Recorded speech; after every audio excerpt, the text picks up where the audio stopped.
Salut à tous, c'est Théo des Traders Minimalistes. Je suis très content de vous retrouver pour cette nouvelle vidéo technique où je vais tout simplement répondre à une question qu'on me pose souvent, faire value gap ou order block, qui considérer. Beaucoup de gens s'en mêlent un petit peu les pinceaux entre ces deux zones. Beaucoup de gens me demandent s'il faut plutôt prendre en compte les faire value gap, plutôt prendre en compte les order block, qu'il faut vraiment considérer. Et du coup, j'ai décidé d'en faire une vidéo où je vais répondre justement à cette question d'ordre plutôt technique. Et la première chose que je vais vous dire, c'est que ce sont des zones qui se traitent très bien ensemble. C'est des zones qui sont d'une grande complémentarité. Et moi, je trouve ça dommage de les opposer. Alors évidemment, on peut développer des stratégies où on va trader que les order blocks, on peut développer des stratégies où on va trader que les fair value gap, mais moi j'ai fait le choix de les trader ensemble parce que je trouve elles se complètent très très bien d'une manière générale. Et vous allez le voir, on va passer en revue quelques exemples de mon trading. J'ai pioché des trades de mon journal que j'avais déjà débriefé dans ma communauté, mais que je vais vous montrer justement dans cette vidéo, où on va revenir justement précisément sur cette notion-là, pas sur le billet, la structure, l'entrée, parce qu'il y a plein de choses à dire sur un trade, mais là, l'idée, c'est vraiment de mettre en avant, si je prends en compte plutôt la fair value gap ou l'order block. Et on va voir que, en fait, bah, voilà, c'est un petit peu plus compliqué que ça, mais finalement, en se créant des habitudes, c'est pour moi des zones qui se traitent très bien ensemble. Et je l'ai déjà dit sur la chaîne, quand j'avais présenté lors d'une vidéo sur les order blocks, que la notion de fair value gap se lie directement avec la notion d'order block et que c'est un petit peu difficile de totalement les dissocier. Et c'est au-delà même d'être difficile, c'est un petit peu dommage. Bref, on va revoir plusieurs exemples en vue dans cette vidéo et je pense que vous allez le comprendre. Restez bien tout au long de la vidéo et vous allez vraiment comprendre. Mettez un petit like aussi à la vidéo et abonnez-vous, ça fait toujours plaisir. Merci beaucoup. Ok, donc là, c'est un trade que j'ai pris sur GBP/USD. On est le matin, le jeudi matin, ici, à peu près 6, 7, 8 heures.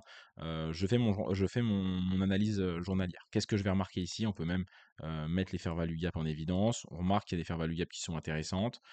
Qu'est-ce qu'on voit? On voit que le lundi, ici, hein, on est haussier. Donc le lundi, on a une belle journée haussière. Le mardi, on est plutôt neutre, voire légèrement baissier. On retrace un petit peu ce qu'on a fait le mardi. Le mercredi, on retrace entièrement ce qu'on a fait quasiment entièrement ce qu'on a fait le mercredi. On revient sur ce fair value gap, hein, dans lequel justement on a bien respecté. Alors, c'est même pas ce trade-là que je voulais commenter, mais on le voit déjà très bien. Ici, on a un order block qu'on va pouvoir notifier ainsi. Et ici, on a une fair value gap. Donc déjà, premier exemple, où est-ce que le prix se retourne finalement un petit peu dans les deux. Parce que certains vont notifier l'order block de façon assez grosse, hein, la dernière correction avant l'impulsion. La dernière correction ici, c'est tout ce mouvement-là. Donc cette dernière correction, elle est assez large. Moi, j'ai préféré découper cette zone. Je vais prendre le dernier chandelier baissier avant la grosse impulsion qui fait mon order block. Et en fait, ce qu'on remarque, hein, c'est qu'on a une fair value gap qui se libère ici. Mais généralement, quand un order block se crée, il va libérer de la fair value gap. Pour moi, c'est même une condition obligatoire. Pour que l'order block soit visible, il faut qu'il ait laissé de la fair value gap. C'est l'une des conditions obligatoires pour notifier un order block. Donc finalement, le prix vient combler cette fair value gap ici, rentrer dans l'order block, à quoi correspond un petit peu aux deux. Ce qui est intéressant, c'est de voir que tout ça, en fait, là, c'est une zone, jusqu'ici, jusqu'en bas, c'est une zone de retournement potentiel qui peut se découper en fair value gap ici, en order block ici. Euh, Ensuite, quand on va dépasser cette zone-là, pour moi, ensuite, les retournements qui seront ici, ça sera plus des retournements liés à la prise de liquidité, ce que je trade un petit peu moins. Moi, je veux trader vraiment le retour sur cette zone. J'ai pas besoin de j'ai pas besoin de prendre un trade. Voilà, moi, je fais du day trading. J'ai pas besoin d'avoir un trade qui va remonter jusqu'au ciel pour prendre des bénéfices. Une zone, elle peut réagir de 20, 30, 40, 50 pips, corriger un tiers de ce mouvement-là pour que j'en fasse un trade gagnant à 2, 3, 4 R. Donc voilà, premièrement, on voit qu'ici, cet order block-là, en fait, se découpe. La personne qui trade que le fair value gap peut prendre ce trade. La personne qui trade que l'order block peut aussi prendre ce trade.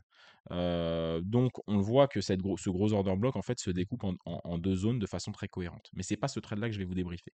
Le trade que je vais vous débriefer, c'est plutôt l'autre chose. Moi, j'avais une autre idée, parce qu'on arrive le lundi matin ici. Je sais que justement, il y a une grosse zone de liquidité. Je ne les trade pas, mais ça peut me servir de target. Je sais que le marché peut aller chercher ce genre de zone ici, hein. On a deux zones très proches là qui peuvent faire office de target.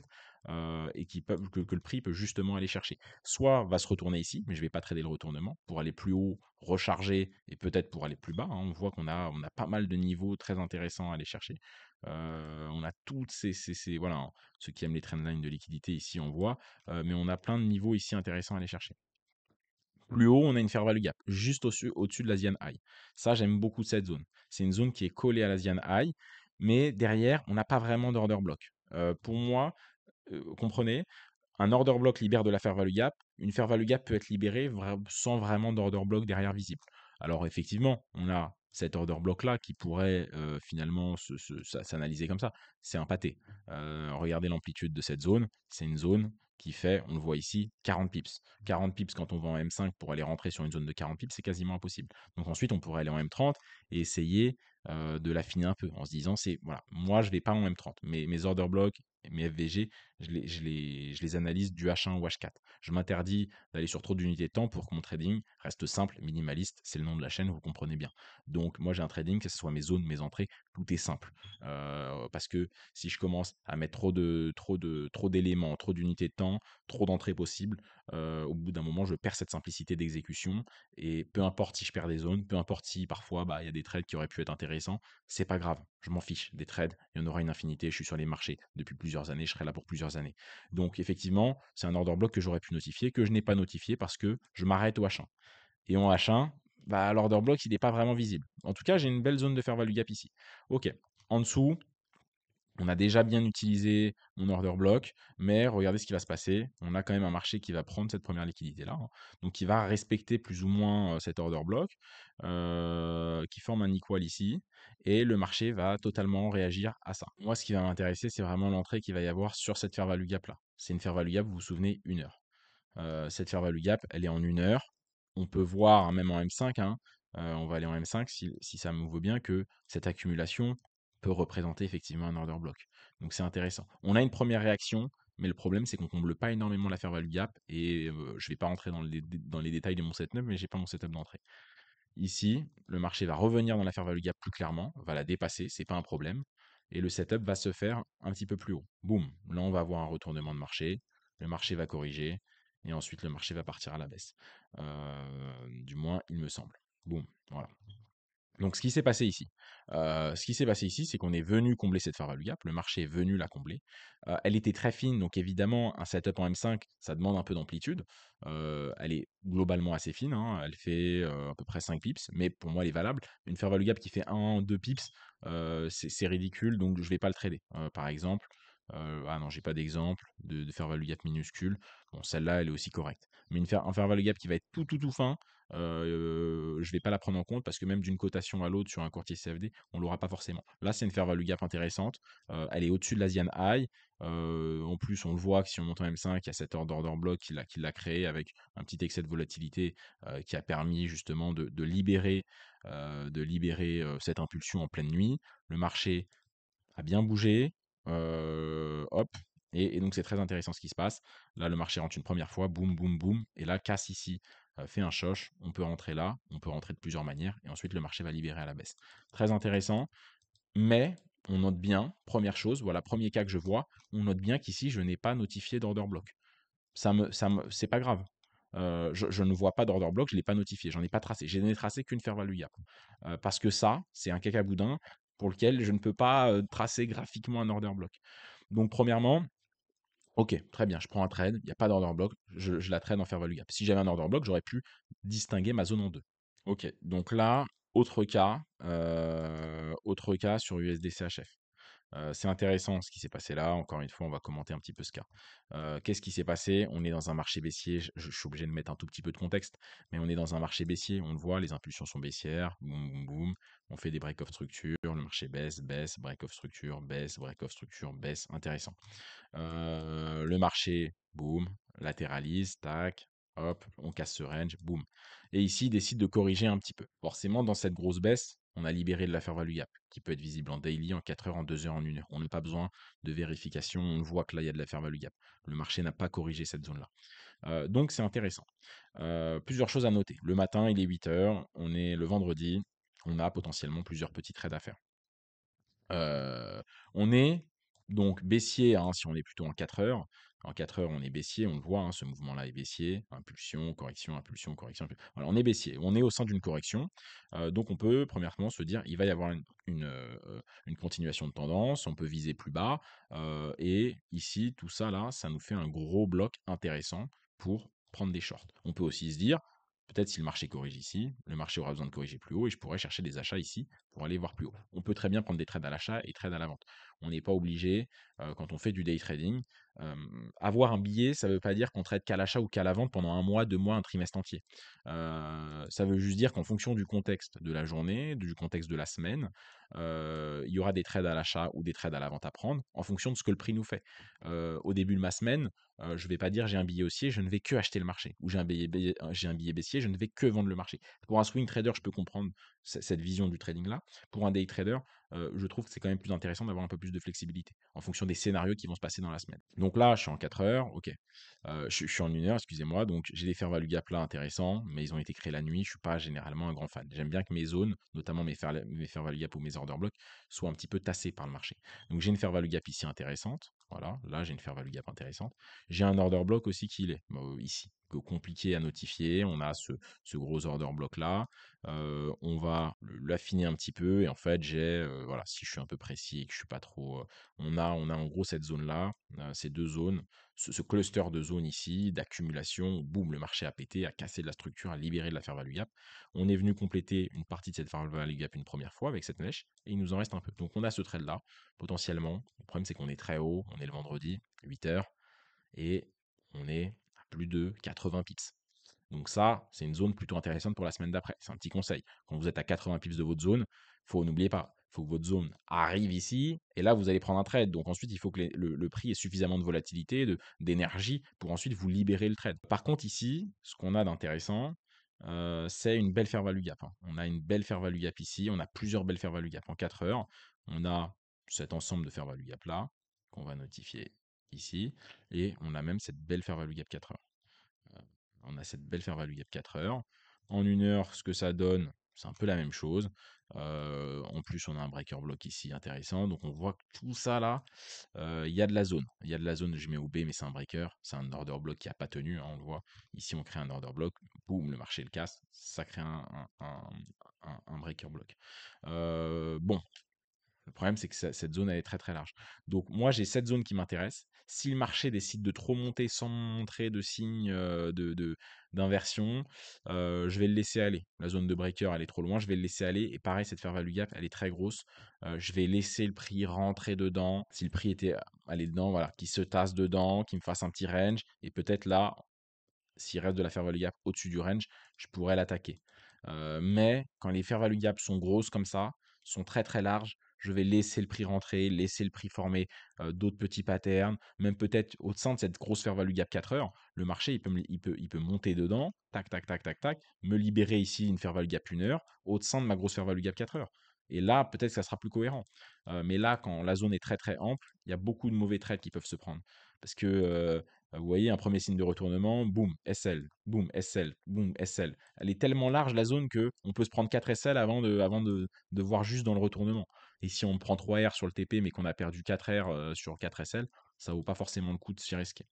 Mais en tout cas, j'ai cette fair value gap matinale qui m'intéresse énormément. Pour quelle raison? On a bien libéré. En 1 heure, je reviens en 1 heure, mais le marché, voilà, hein, on a une belle leg ici, donc ça serait intéressant de venir corriger un petit peu tout ce qu'on a libéré. Donc voilà. Donc je laisse un petit peu le marché faire.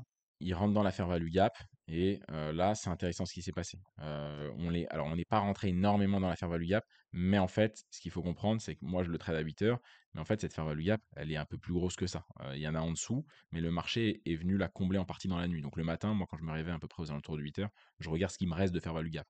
Mais donc là c'est quand même la fair value gap, on est déjà venu la combler lors de ces impulsions à 5 heures, 6 heures sur une vieille fair value gap. Et cette belle force de marché, tôt le matin, elle m'intéresse. L'objectif, c'est pas de parler de l'entrée possible, mais un choche en M15 intéressant, on libère de la FVG baissière en M15. C'est intéressant ce qui s'est passé. Et pourtant, donc qui considérait faire value gap ou order block? Il n'y a pas d'order block ici. L'order block intéressant à la baisse, il serait là. Il y en a pas. Pourtant, et est-ce que ça m'a empêché de trader la fair value gap? Non, ça m'a fait une zone supplémentaire. Là où un trader qui trade que les order blocks, il va attendre que le prix arrive ici, le trader de fair value gap, il va avoir des idées de trade intéressantes avant. Donc là, on voit bien, hein, et le marché va ensuite nous faire une belle correction, il me semble, de ce trade, je me souviens plus de tous les trades. Voilà, le marché avait libéré à la baisse. Un beau mouvement, une belle correction, hein, on voit. Je vous avais montré tout à l'heure cette impulsion.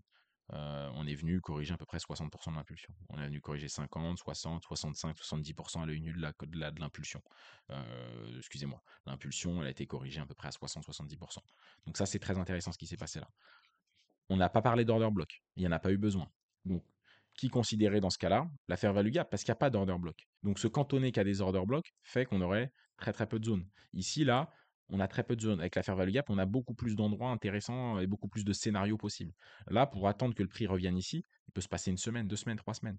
La personne qui traite que les order blocks quand le marché libère de la fair value gap, il est au chômage technique. Et avant de passer au cas suivant, je m'adresse à toutes les personnes qui galèrent à définir un plan concret sur les marchés, à structurer un peu leur trading, à définir une stratégie potentiellement, aux personnes aussi qui sont un petit peu perdues dans l'immensité du trading, de toutes les possibilités qu'il y a, de tout le contenu, de toutes les vidéos, de tout ce qu'on peut faire, mais qui savent plus vraiment par où aller, où avancer.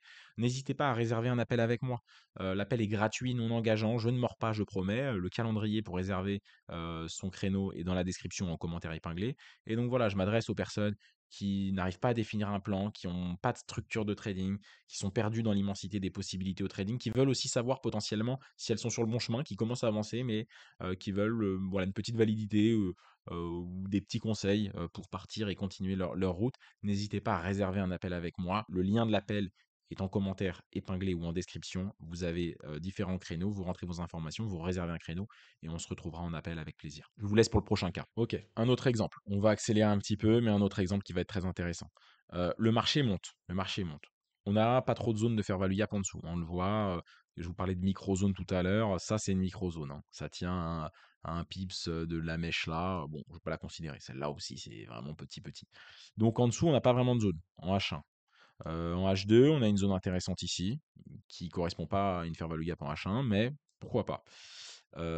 Et en H4, on a des petites zones. Voilà. En fait, le marché a fait une impulsion, mais il a tellement zigzagué qu'il n'a pas laissé énormément de fair value gap derrière lui. Il y a beaucoup de mèches baissières ici qui comptent directement les fair value gap. Donc, on a peut-être une zone FVGH2 qui n'est pas ultra intéressante, en plus qui est très très haute. Euh, et, et des zones H4, là, plein de petites zones ici qui sont pas extrêmement intéressantes. Donc là, si on aurait voulu, voilà, il y aurait eu cet order block à la limite qui aurait été intéressant, mais le prix est très loin, donc ça va pas m'intéresser. Quand je dis que le prix est très loin, ici, on est à 250 pips. Donc on comprend que cette zone, on pourra la tracer dans 1, 2, 3 semaines si le prix semble revenir dessus. Pour l'instant, on peut la libérer. Pourtant, elle aurait pas vraiment, de ce que je vois, eu d'importance avec des fair value gap, hein. Alors, à voir comment on l'affine, comment on la travaille, cette zone, mais pourtant, il n'y a pas de fair value gap à côté. Mais si le prix était revenu là, tac, tac, tac, tac, tac, tac, tac, tac, tac, tac, tac, tac, et boum, une fois serait repassé ici, j'aurais pu prendre un trade à l'achat. Pourtant, il n'est pas question de fair value gap. Donc, encore une fois, où les traders qui traitent que la fair value gap, lui, auraient rien eu à prendre. Moi, ici, ça peut m'intéresser, cette zone. On voit que le prix a libéré, a libéré du flux, mais il n'a pas libéré suffisamment fort, suffisamment avec fluidité pour que ça libère de la fair value gap. C'est pas grave. Moi, ce qui va m'intéresser, c'est plutôt un short ici. Et ça va être très intéressant. Pourquoi? Parce qu'on voit que on a une fair value gap ici. Bon, on a même voilà, une belle fair value gap là. Bon, on va l'affiner. On a une fair value gap ici. Cette fair value gap, c'est de la fair value gap H1. Ok. On a un order block juste au-dessus. En fait, on a cette petite accumulation qui forme une sorte d'order block. Donc, on voit que déjà, les deux, en fait, c'est très compliqué parce que si je prends toute l'accumulation, j'ai plutôt ça. Donc, je prends le point le plus haut de l'accumulation ici, le bout de cette mèche, et le point le plus bas de l'accumulation ici, qui empiète un peu sur ma fair value gap. Donc, si je veux vraiment le distinguer, je le mets à l'entrée de ma fair value gap ici. Mais on voit qu'en fait, tout ça là, c'est une zone commune. C'est une zone commune. Voilà, le prix accumulé, et boum, il a libéré. Donc, si le prix se retourne ici, ça me va. Si le prix se retourne ici, ça me va. Mais c'est pas ce qui va se passer, il me semble. Ce qu'on va remarquer aussi au-dessus, c'est qu'on a une autre fair value gap. Donc, si le prix décide d'aller au-dessus de cette mèche-là, boum, on aura une fair value gap ici. Donc, on aura une fair value gap ici. Tac. Et on aura un order block qui va être assez compliqué à définir. on pourrait prendre justement cette accumulation-là. On pourrait peut-être aller jusqu'à la mèche, ça ferait un petit peu loin pour moi. On a justement, en fonction de la volatilité, 2 order blocks, 2 fair value gap. Donc là, ce qui va être intéressant, c'est de voir ce que le marché va faire. Moi, je peux m'autoriser à prendre un short d'ici à ici, quasiment. Et là, du coup, va falloir être très méticuleux en LTF. Donc, et là, on va me dire, du coup, qui considérer? Est-ce que je considère laquelle? On va voir ce que le prix fait. On va voir ce que le prix fait. On va se mettre en M5, on va se mettre en M15. On va laisser un peu plus d'amplitude, un peu moins de précision. Voilà. Boum, boum, boum. On va voir, on va laisser le marché faire. Le marché va diriger. Vous voyez votre fair value gap déjà, celle-ci, elle n'a pas été respectée une seule seconde. On peut aller en M5, il ne s'est rien passé. Le prix n'a pas cassé un creux, n'a rien cassé. Il fait des break of structure parce qu'il est haussier. Vous voyez, théorie de dos, impulsion haussière, des impulsions de plus en plus hautes. Vous voyez ce qui se passe. Donc déjà, cette fair value gap en 1 heure, qui considérait, elle, on sait qu'on n'a pas à la considérer. L'order block, il n'a pas tenu. Pareil. Hop. Donc déjà, on a ces 2 zones-là. On a juste laissé le prix faire. On ne s'est pas cassé la tête qui a de l'importance, qui en a pas. Non. Ok, bon, maintenant, j'ai ce cluster-là. On est venu prendre cette liquidité, c'est encore mieux. Je suis limite encore plus content. On a pris cette liquidité, on est dans le fair value gap. On va voir ce que le prix nous fait. Quand est-ce que le prix. Donc après, c'est pour ça qu'il faut travailler ces setups. C'est l'objet d'autres vidéos qu'on a pu faire sur la chaîne. Et ensuite, il faut aller bosser ces setups. Bon, ok, la fair value gap, elle a été respectée. Et donc là, je vous le disais tout à l'heure, hein, on vient de respecter la fair value gap quasiment au pips près. Mais en fait, cette zone-là, elle n'est pas aussi précise qu'on le veut. Ça a été compliqué à définir. Parce que est-ce que la fair value gap c'est ça? Est-ce que l'order block c'est ça? Est-ce que l'order block c'est tout ça? Est-ce que l'order block c'est ça? Il y a plusieurs possibilités. Alors après, il y a les génies de l'order block qui vont dire oui, mais c'est juste le dernier chandelier avant la descente. C'est pas aussi simple que ça. Moi, j'ai défini cette zone-là avec un petit peu effectivement voilà, il faut garder une incertitude. On fait de l'analyse technique. L'analyse technique a du sens, c'est le prix, c'est de la cotation. Donc c'est ce que les opérateurs ont fait sur le marché. Donc il y a du sens pour moi, hein, l'analyse technique. C'est tout là ma rentabilité du trading. Mais il faut aussi garder une humilité par rapport à l'analyse technique, à pas essayer de trouver des explications et une précision à tout au micro pips près. Cette zone est intéressante parce que c'est un point local très haut au mois d'avril sur GBP USD. Vous voyez, c'est un des points locaux les plus hauts depuis longtemps. Donc forcément, les opérateurs sur le marché, quand on revient sur cette zone le 11 avril qui a été faite une semaine auparavant, on sait que cette zone, attention, c'est pas n'importe quoi, il faut la respecter. On sait qu'elle va être difficile à passer. Il y a de la fair value gap, il y a des order blocks, c'est intéressant. Maintenant, il faut garder un petit peu d'humilité. Donc, la première FVG disparue, le deuxième order block disparu, et là, on arrive dans cette FVG.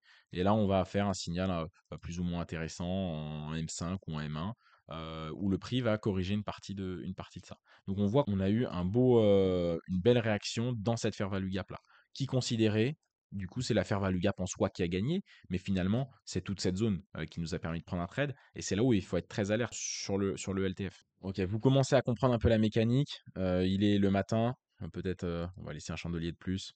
Voilà, il est le matin à 7 heures ou 8 heures, allez, 8 heures. Et là, j'ai ça. J'ai ce graphique de l'or devant mes yeux. Qu'est-ce que je peux faire? Ce que je vois déjà, c'est que le prix, il est contenu là, entre là et là. Donc déjà, entre là et là, j'ai pas de zone, hein. Je vais pas m'amuser à prendre des achats ici ou des ventes ici. Il n'y a pas vraiment de zone. Je vais pas m'attarder sur ce qu'il y a au-dessus parce que ça ferait des analyses assez longues et la vidéo est déjà pas mal longue, je m'en rends compte. Mais sur quoi je peux m'attarder? Ici. Intéressant, vous allez voir. On a une belle accumulation, tac, tac, tac, qui libère de la fair value gap. Boum, ok, très intéressant. Euh, on a donc potentiellement un order block ici qui pourrait être notifié, excusez-moi, ainsi. Donc on a cet order block là. C'est un petit peu compliqué. Donc voilà, si je le notifie bien, ça fait un très bel order block en H1. En H2, voilà, on a tout ça. On va aller en 1 heure. On va aller en 1 heure. On va pas descendre en dessous. On va pas descendre au-dessus. Du H1 ou H4, mes zones. Je crois que je l'ai déjà quelques fois répété. Moi, je vais m'autoriser à peu près ça, comme zone. Effectivement, j'aimerais peut-être l'affiner un petit peu parce que j'ai cette fair value gap en H1 qui est très intéressante, selon moi. Donc j'ai cette fair value gap qui est très intéressante, mais qui correspond en fait totalement à l'order block. Donc ici, les deux ont un peu raison. Donc voilà, j'ai ces 2 zones à considérer, ces 2 zones qui m'intéressent. Il faut en plus, c'est parfait parce que cette fair value gap était plus grosse. En fait, cet order block faisait tout ça. Cette fair value gap, elle était au-dessus. Elle était ici. Le prix est venu la combler une fois et a laissé un petit point de liquidité. Donc là, c'est très joli parce que là, en fait, on a une confluence qui est géniale. C'est qu'en gros, on a un range, et donc on sait que quand on va dans les extrémités du range, bah ici acheter c'est quand même intéressant. On a un point de liquidité, on a une fair value gap qui correspond aussi à un order block. Donc, on a un gros afflux de zone très intéressant avec un petit point de liquidité. C'est ça, j'aime bien parce que en fait, on aurait pu, alors, je sais plus ce qui s'est passé ici, hein, très honnêtement, LTF, mais en fait, il y a potentiellement eu deux trades à prendre. Un premier trade ici, la fair value gap est plus petite, et là, on va voir qu'il y a un deuxième trade qui s'est dessiné face à nous. Donc là, le prix, le matin, 8 heures, on va le laisser faire. Évidemment, il aurait pu continuer à ranger. Cette zone aurait pu avoir de la validité, non pas dans cette journée du jeudi 6 mars, mais le lendemain. Bon, c'est pas ce qui s'est passé. Voilà, boum, on prend cette liquidité et on va voir que le marché va réagir très très bien à cette zone. Voilà, le marché va casser ici. On voit quand même 15, on libère la FVG. Donc on sent quand même une zone très intéressante là. Voilà, ça fait une étoile du matin, une étoile du soir, je me souviens plus dans quel sens, une belle pin bar, des belles mèches de rejet, et le marché ensuite va délivrer totalement à la hausse petit à petit. Et donc finalement, ici, qui considérait la fair value gap ou l'order block, on voit qu'au début, j'ai vu ça comme un order block, puis ensuite, je l'ai affiné, je l'ai divisé en deux, et finalement, c'est plutôt la fair value gap qui a pu résister en fait à ça. Moi, ce que je trouve intéressant, c'est qu'en fait, de ce niveau-là, de cette mèche-là, à soit cette mèche, moi je suis resté sur cette mèche-là, on a eu une grosse zone d'intérêt. Donc en gros, le matin, je me suis dit, ici, c'est une zone où j'ai rien à faire, c'est une zone de chômage. Ici, c'est une zone de travail. Attention, ici, je dois être alerte. Si jamais le prix ne respecte pas cette zone, ici, de nouveau, une zone où j'ai rien à faire. Donc, j'ai une potentielle entrée, un potentiel travail, exécution à faire ici. Ici, rien à faire. Ici, rien à faire. Et ici, qu'est-ce que c'est? Bah, c'est une FVG et une OB. C'est encore deux zones qui sont totalement complémentaires et qui se lisent ensemble. Et qui aurait été extrêmement dommage de faire une guerre. Si je suis dans ma fair value gap, c'est bon. Si par contre on va dans mon order block, c'est pas bon parce que moi je traite que les order blocks. Ou l'inverse. Moi je traite que les order blocks. J'en ai beaucoup qui arrivent comme ça parce que c'est une notion qui est un petit peu plus populaire que les. Et du coup, on se serait dit, bah ça c'est mon order block. Et du coup, ils ont des order blocks très fins. Ils traitent pas les fair value gap. Et le prix, ici, visuellement, il n'est pas rentré. Visuellement, c'est dommage parce qu'il n'est pas rentré dans l'order block. Donc le trader qui veut son setup dans l'order block, ici, il n'aurait rien pris. Alors qu'on a eu une magnifique réaction. Merci à tous d'être restés jusqu'à la fin. Un petit instant. Je vous remercie du coup d'avoir regardé toute la vidéo. Et je vous invite à nous suivre sur notre Instagram pour toutes les personnes qui veulent discuter avec nous, qui veulent voir un petit peu nos stories au quotidien. Là, on est sur la chaîne YouTube, on partage beaucoup de valeur, mais sur Instagram, on vous partage de la valeur au quotidien aussi. On a beaucoup plus de contact avec vous et on peut vous implémenter la bonne philosophie pour voir les marchés de façon très régulière. On fait des posts, on fait des shorts, on fait des stories. On peut discuter avec vous, posez-nous vos questions si vous en avez. Venez discuter avec nous sur Instagram. L'Insta est dans la description. Donc, allez-y. Je vous invite fortement à nous suivre. Et également, comme je l'ai dit dans la vidéo, n'hésitez pas à réserver un appel si jamais vous êtes motivé pour venir discuter un petit peu avec nous. Pour les personnes qui sont motivées, qui veulent vraiment avancer dans leur trading, on ne mord pas, je vous le promets. Merci à tous de m'avoir écouté jusque-là et je vous souhaite une bonne fin de journée.